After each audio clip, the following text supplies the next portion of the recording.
पर 6 नवंबर को 65.08% मतदान रहा था। वहीं दूसरे फेज में कुल मिलाकर 68.79% वोटिंग हुई है। दूसरे फेज में हुई बम्पर वोटिंग ने पहले फेज को भी पीछे छोड़ दिया। रिकॉर्ड वोटिंग ने यह बता दिया कि बिहार के लोगों की लोकतंत्र में कितनी गहरी आस्था है और अब नतीजों पर सबकी नजर है।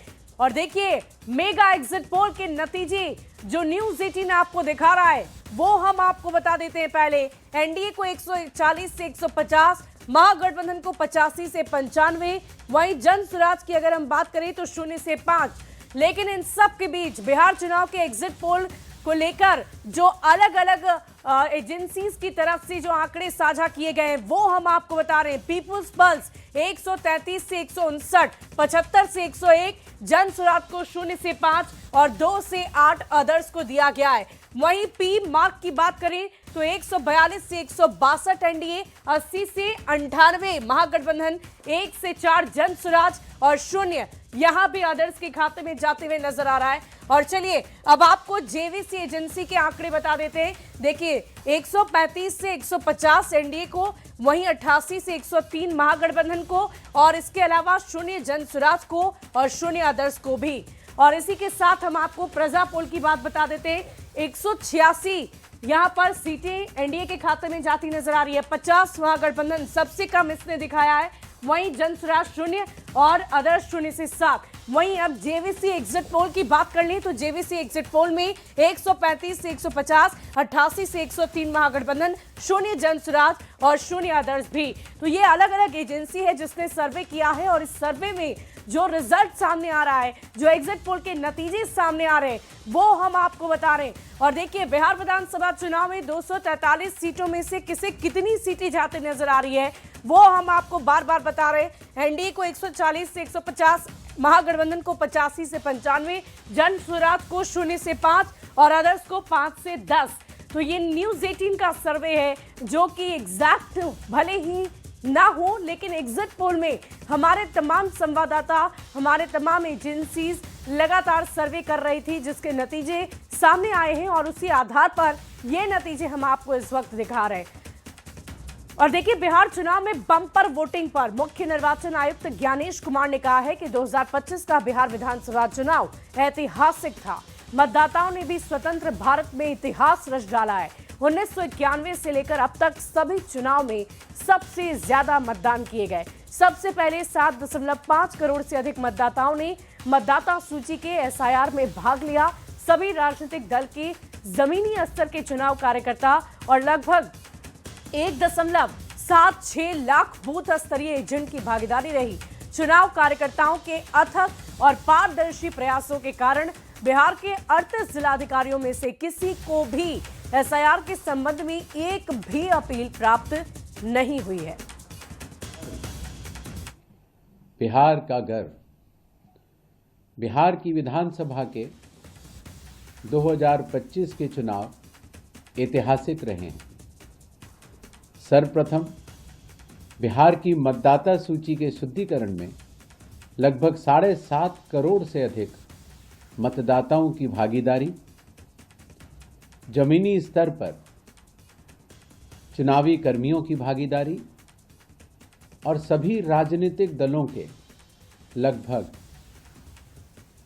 1.76 लाख बूथ लेवल एजेंट्स की भागीदारी, चुनावी कर्मियों के अथक और पारदर्शी परिश्रम के कारण मतदाता सूची के शुद्धिकरण में बिहार के 38 डीएम में से किसी एक के पास भी एक भी अपील नहीं आई। बढ़ते आगे, न्यूज़ 18 के मेगा एग्जिट पोल के बाद अलग अलग राजनीतिक प्रतिक्रियाएं भी सामने आ रही है। एनडीए जहां एग्जिट पोल से गदगद नजर आ रहा है, वहीं महागठबंधन के नेता एग्जैक्ट पोल पर विश्वास करने की बात कर रहे हैं।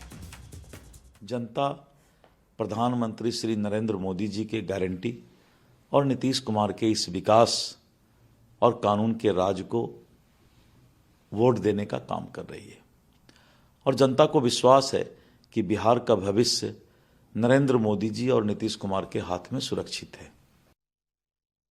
उमेश जी, कैसा लग रहा है बहुत ये अच्छा। जो एग्जिट पोल आया है?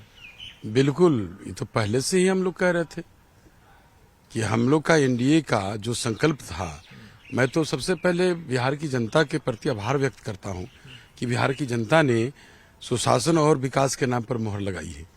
अगर एनडीए की सरकार बनती है तो मुख्यमंत्री नीतीश कुमार ही होंगे। तय है, ये तो पहले से तय।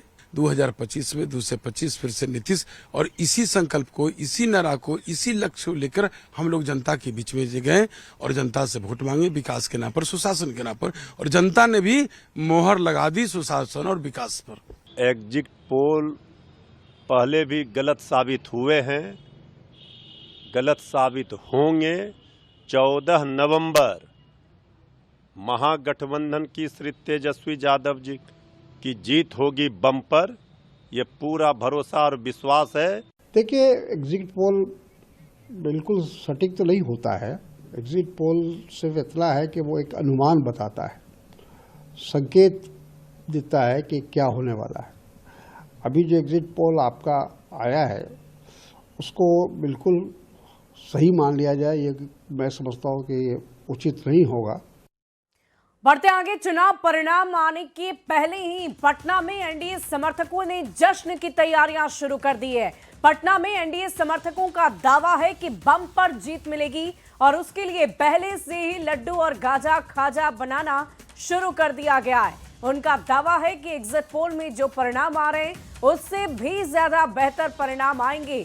मिठाई बनवा रहे कार्यकर्ताओं से बातचीत की है न्यूज 18 संवाददाता आनंद अमृतराज ने।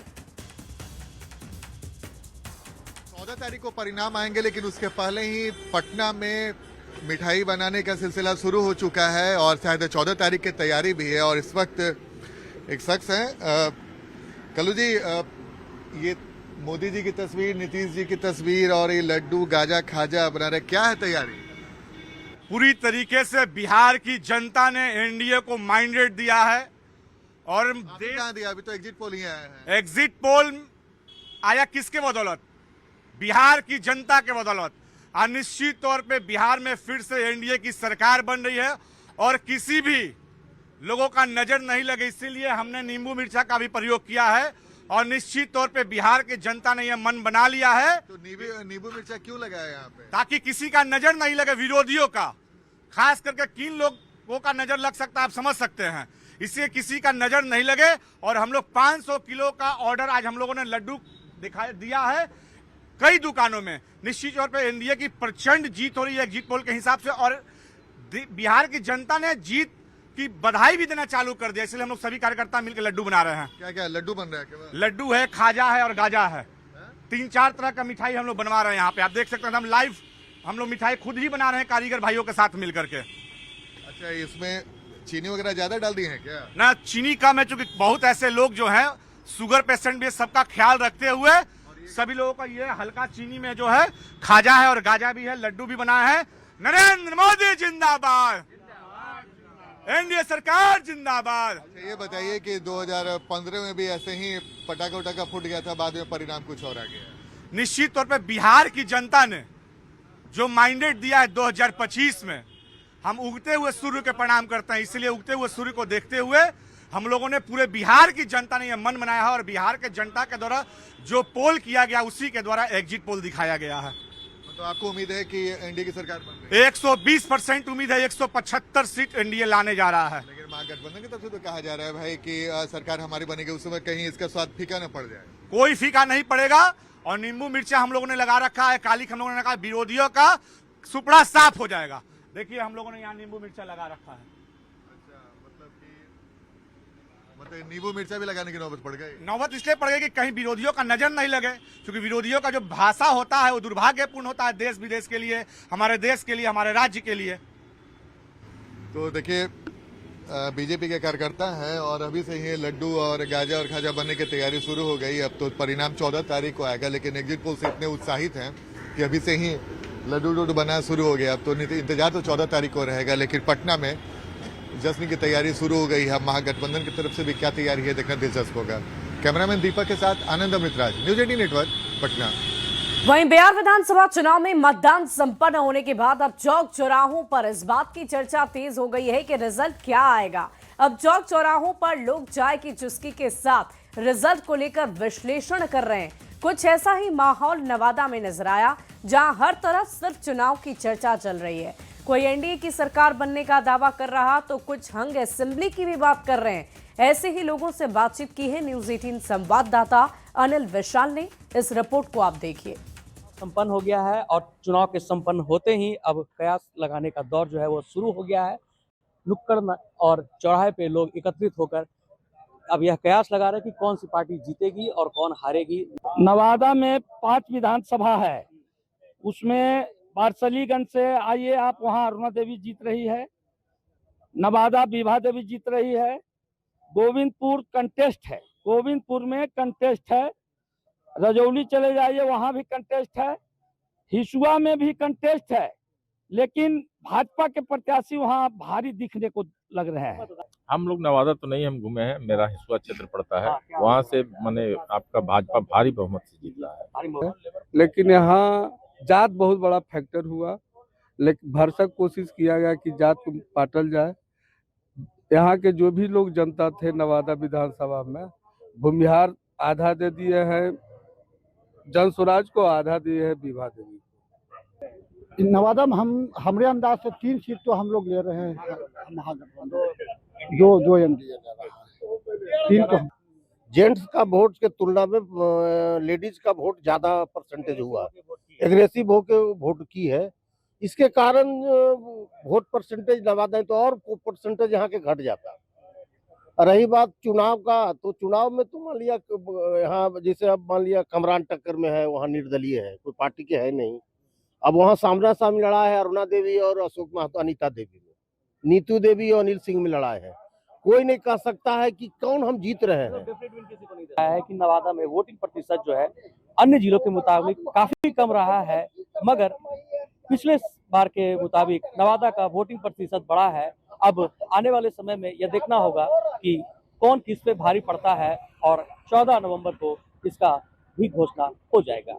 अनिल विशाल, न्यूज 18 नवादा।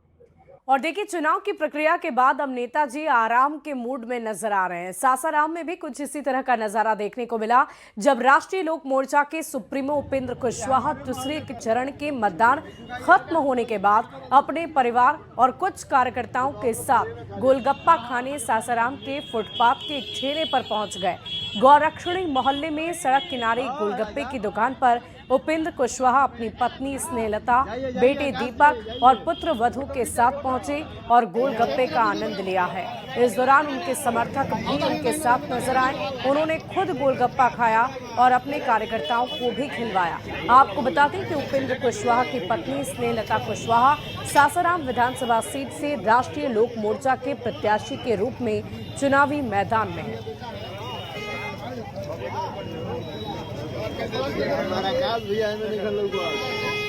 तस्वीरें आप देख रहे हैं। देखिए, ताबड़तोड़ जनसभाएं की गई, प्रचार प्रसार किया गया, कड़ी मेहनत की गई जनता को अपनी ओर आकर्षित करने के लिए। और अब इंतजार का वक्त है, आराम का वक्त है।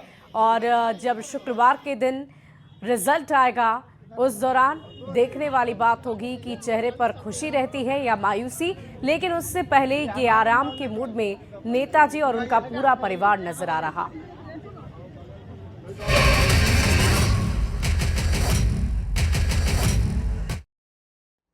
और देखिए, दिल्ली ब्लास्ट के बाद से लगातार कार्रवाई चल रही है और इस घटना के बाद से नए नए खुलासे भी हो रहे हैं। आपको कुछ तस्वीरों से ये समझाने की कोशिश करते हैं कि आज शाम को कैबिनेट और सीसीएस की बैठक होनी है।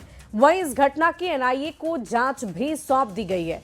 दिल्ली पुलिस के साथ मिलकर ये जांच आगे बढ़ेगी और इस घटना के बाद जैश-ए-मोहम्मद के मॉड्यूल से जुड़े 15 लोगों को गिरफ्तार किया जा चुका है। सोमवार को ब्लास्ट के बाद से अब तक कुल घटना स्थल से 42 सैंपल कलेक्ट किए गए।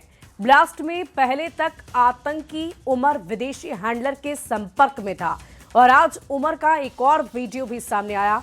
और इस घटना के बाद दिल्ली से उत्तर प्रदेश तक हाई अलर्ट है। आतंकी सहारनपुर में रिक्रूट कमांड सेंटर बनाने की कोशिश में थे और ये आज के बड़े अपडेट है इस पूरे मामले को लेकर। तो ये बड़ी खबर इस वक्त की आपको बता रहे हैं। आरोपी मुजरिम ने बड़ा खुलासा कर दिया है। देखिए, आरोपी मुजमिल ने एक बड़ा खुलासा किया है। पूछताछ में एक बड़ा खुलासा उसने कर दिया है। 26 जनवरी को लाल किला टारगेट रखा गया था। प्लान बनाया गया था कि 26 जनवरी को हमला करना है। हमले से पहले मुज़मिल और उमर ने लाल किला की रेकी भी की थी। डॉक्टर मुस्लिम के फोन के डंप डेटा से ये जानकारी मिली है। दिवाली पर भी भीड़भाड़ वाली जगह पर हमले की प्लानिंग थी। ये बड़ी खबर इस वक्त की आपको बता रहे हैं। दिल्ली ब्लास्ट से जुड़ी हुई सबसे बड़ी खबर, मुज़मिल से पूछताछ में बड़ा खुलासा हुआ है। 26 जनवरी यानी कि गणतंत्र दिवस के अवसर पर एक बड़ी प्लानिंग रची गई थी। जिस दिन एक मेगा ब्लास्ट हो सकता था, एक बड़े ब्लास्ट की तैयारी रखी गई थी, लेकिन इस बड़े ब्लास्ट से पहले ये ब्लास्ट हो चुका है, जिसको लेकर अब पूरे देश भर में हलचल काफी तेज हो गई है और लगातार बैठकों का दौर जारी है। आज सीसीएस की भी बैठक होनी है। आपको बता दें कि सीसीएस की बैठक कुछ अहम मौकों पर ही की जाती है, जैसे कि आप पहलगाम के बाद भी देखा था आपने, जब इस तरह की स्थिति देश में बनती है तभी सीसीएस की बैठक होती है। वहीं दिल्ली के लाल किला ब्लास्ट को लेकर एक बड़ा खुलासा हुआ है। शुरुआती जांच में यह शक जताया गया है कि धमाके में अमोनियम नाइट्रेट के साथ PETN यानी कि पेंटाइरिथ्रिटोल टेट्रा नाइट्रेट जैसे हाई एक्सप्लोसिव केमिकल का इस्तेमाल किया गया है। सूत्र ये बता रहे हैं कि फ्यूल ऑयल और डेटोनेटर भी धमाके में शामिल हो सकते हैं। PETN बेहद शक्तिशाली विस्फोटक माना जाता है, जिसका असर साधारण विस्फोटकों से कई गुना ज्यादा होता है। जांच एजेंसियां इन सभी सैंपल्स को फॉरेंसिक लैब में टेस्ट के लिए भेज चुकी है, ताकि धमाके की असली वजह साफ हो सके कि आखिर धमाका कैसे, क्यों और कब किया गया, किस कदर किया गया। बढ़ते आगे, दिल्ली ब्लास्ट से जुड़ी एक और बड़ी खबर आ रही है। अब तक 15 लोगों की गिरफ्तारी हुई है। बड़ी खबर आपको बता दें, जम्मू कश्मीर से 3 आरोपियों को हिरासत में लिया गया है। जम्मू कश्मीर से 5 आरोपी अरेस्ट हुए हैं। सहारनपुर से 1 आरोपी अरेस्ट हुआ है। लखनऊ से डॉक्टर परवेज गिरफ्तार हो गए।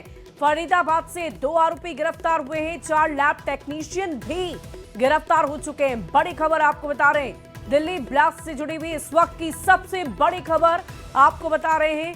देखिए, सहारनपुर से भी 1 आरोपी गिरफ्तार हुआ है और कुल मिलाकर 15 लोगों की गिरफ्तारी की जा चुकी है, जिनसे पूछताछ लगातार जारी है। और इसी बीच एक और बड़ी खबर, दिल्ली ब्लास्ट के बाद आज सीसीएस की अहम बैठक, पीएम मोदी की अध्यक्षता में बैठक होनी है। बड़ी खबर आपको बता रहे हैं, गृह मंत्री, रक्षा मंत्री, एनएससी भी इस बैठक में मौजूद रहेंगे। आपको बता दें कि खास मौकों पर ही इस बैठक को रखा जाता है, जिसमें कुछ चुनिंदे लोग ही शामिल होते हैं, बड़े पदाधिकारी शामिल होते हैं, जिसमें अगर हम बात करें गृह मंत्री की, रक्षा मंत्री की, एनएससी की, तो यही लोग इसमें शामिल होते हैं। आपने देखा उरी हमले के बाद, इसके बाद पहलगाम और तमाम जो इस तरह के स्थिति देश में बनी है, उसी दौरान सीसीएस की बैठक हुई है। और आज अब सीसीएस की बैठक आज शाम होनी है, जिसमें कुछ महत्वपूर्ण फैसले और निर्णय लिए जा सकते हैं। बढ़ते आगे, दिल्ली के लाल किला इलाके में हुए बम धमाके बाद पूरे क्षेत्र की पुलिस ने घेराबंदी कर दी है। ग्राउंड जीरो से संवाददाता फराह की इस रिपोर्ट को आप देखिए। बॉम्ब ब्लास्ट हुआ है, पूरी तरीके से आप देखिए वो जो स्पॉट है उसको कवर्ड कर लिया गया है और यहाँ पर भी जो है पूरी तरीके से जो पुलिस सिक्योरिटी है वो तैनात है। पूरी तरीके से इस एरिया को जो है वो भी हाई अलर्ट के तौर पर बंद किया हुआ है, या किसी को भी आने जाने की अनुमति नहीं है। यहाँ पर तमाम बैरिकेडिंग्स लगाए गए हैं।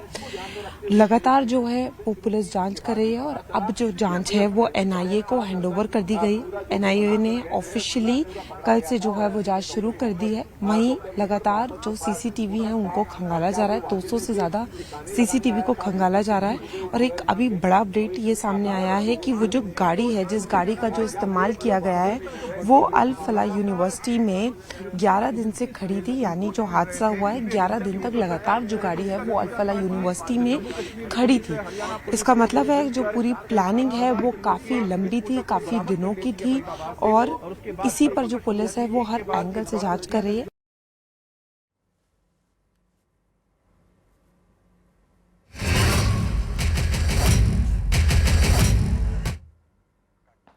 और